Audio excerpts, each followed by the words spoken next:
Hello friends, welcome back. Let's make idiyappam. അപ്പോൾ തുടങ്ങാമല്ലേ? അപ്പോൾ ഒരു പാത്രത്തിലേക്ക് 3 കപ്പ് വെള്ളമാണ് ഒഴിക്കുന്നത്. അതിനുശേഷം 2 ടീസ്പൂൺ ഉപ്പിട്ടു. പിന്നെ തിളപ്പിക്കാൻ വയ്ക്കാം. അതിനുശേഷം വേറൊരു പാത്രം എടുത്ത് 3 കപ്പ് അരിപ്പൊടി എടുക്കാം. വെള്ളം നല്ലതുപോലെ തിളച്ച് കഴിഞ്ഞാൽ ഈ തിളച്ച പരുവത്തിൽ തന്നെ നമുക്ക് ആ മാവിലേക്ക് ഒഴിച്ചു കൊടുക്കാം വെള്ളം.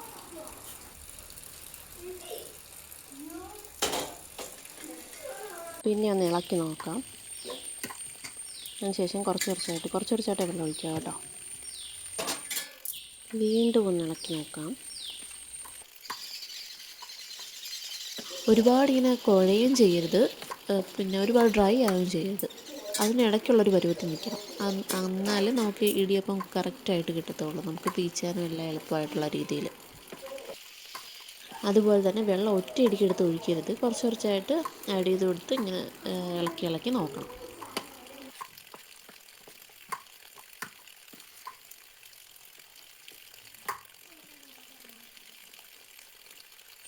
ഇപ്പോൾ പാകമായിട്ടുണ്ട്. അതിനുശേഷം കുറച്ച് ഓയിലെടുത്ത് മാവിൻ്റെ പുറത്തിങ്ങനെ ഒഴിച്ചു കൊടുക്കാം നമുക്ക്. പിന്നെ സേവനാഴിയിലേക്ക് കുറച്ച് മാവ് ഉരുട്ടിയെടുത്തിട്ട് ഇങ്ങനെ കുത്തി ഇറക്കാം അതിലേക്ക്. നോക്കൂ, ഉരുട്ടിയെടുത്ത് കുത്തി ഇറക്കുന്നു.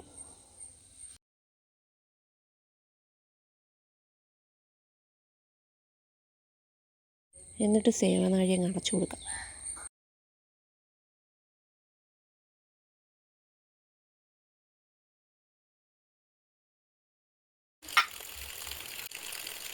പിന്നെ ഇടിയപ്പം തട്ടിലേക്ക് ഓയിൽ അപ്ലൈ ചെയ്ത് കൊടുക്കാം. ഓയിൽ അപ്ലൈ ചെയ്യുന്നതെന്ന് വെച്ചാൽ നമുക്ക് ഇടിയപ്പം ഇളക്കുന്ന സമയത്ത് ഒട്ടിപ്പിടിക്കാതിരിക്കാനാണ് കേട്ടോ. പിന്നെ കുറച്ച് തേങ്ങ ഇട്ട് കൊടുക്കാം. അതിനുശേഷം നമുക്കിങ്ങനെ ആക്കി കൊടുക്കാം.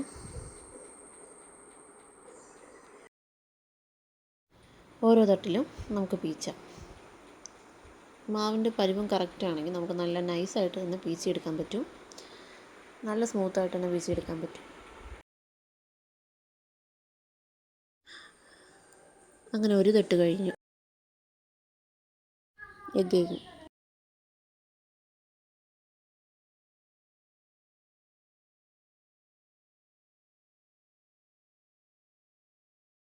ഇതിലെ മാവ് തീർന്നു പോയി ഗൈസ്. ഇതൂരി ബാക്കി വന്ന മാവെടുത്ത് ബാക്കി മാവും കൂടെ നമുക്കിതിനകത്തേക്ക് ആഡ് ചെയ്യണം. എന്നിട്ട് വീണ്ടും ഇങ്ങനെ ഇതാക്കാം, എന്തോ പീച്ച.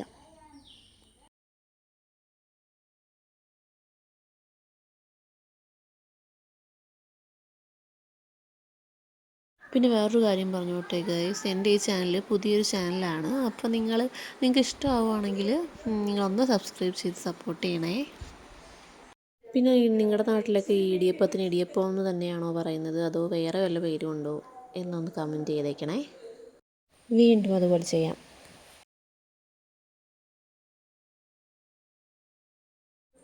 ഇപ്പം 3 തട്ടും പിച്ചി കഴിഞ്ഞു.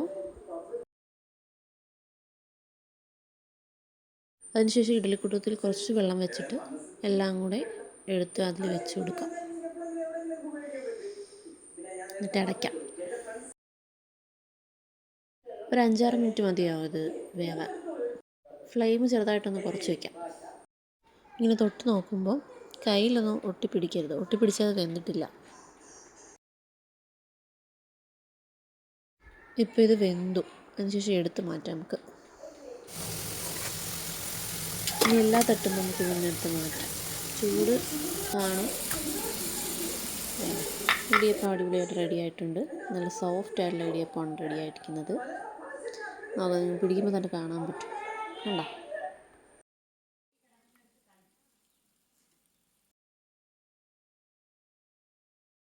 അപ്പോൾ ഇടിയപ്പം ഉണ്ടാക്കി ബാക്കി വന്ന മാവിൽ നമുക്കൊരു സാധനം ഉണ്ടാക്കാം. പഞ്ചസാരയും തേങ്ങയും കൂടെ വെച്ച് ഇങ്ങനെ മിക്സ് ചെയ്തിട്ട് ഇത് ഈ ഉരുട്ടി ഇങ്ങനെ ഈ പരത്തി കണക്ക് പരത്തി അത് ഇളകുന്നില്ല.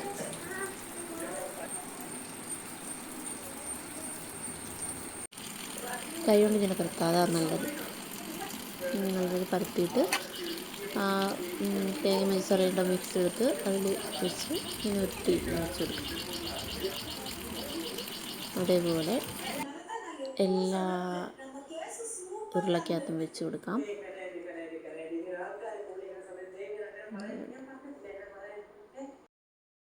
പഞ്ചസാരയ്ക്ക് പകരം ശർക്കര വെച്ച് കൊടുക്കുന്നതായിരിക്കും ഹെൽത്തിന് നല്ലത്.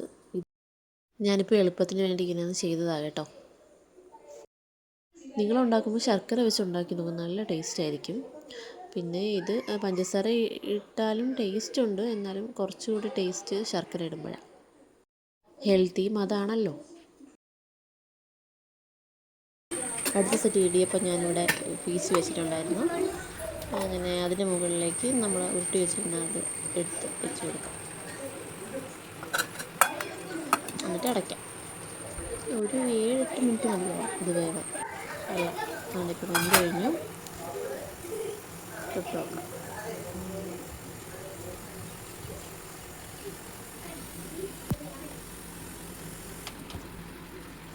നല്ല അടിപൊളിയായിട്ടുള്ള ഇടിയപ്പവും എല്ലാം ഇവിടെ റെഡി ആയിട്ടുണ്ട്. അപ്പോൾ നിങ്ങളെല്ലാവരും ഒന്ന് ട്രൈ ചെയ്യണേ. പിന്നെ ഇടിയപ്പം ഉണ്ടാക്കാതെ മടി പിടിച്ചിരിക്കുന്ന നിങ്ങളുടെ സംഘത്തേക്ക് ഈ വീഡിയോ ഷെയർ ചെയ്ത് കൊടുക്കുക. അപ്പോൾ ഫ്രണ്ട്സ്, ഇത്രയേ ഉള്ളൂ. ചാനലൊന്ന് സബ്സ്ക്രൈബ് ചെയ്തിട്ട് ബെൽ ബട്ടൺ ഒന്ന് ക്ലിക്ക് ചെയ്യണേ.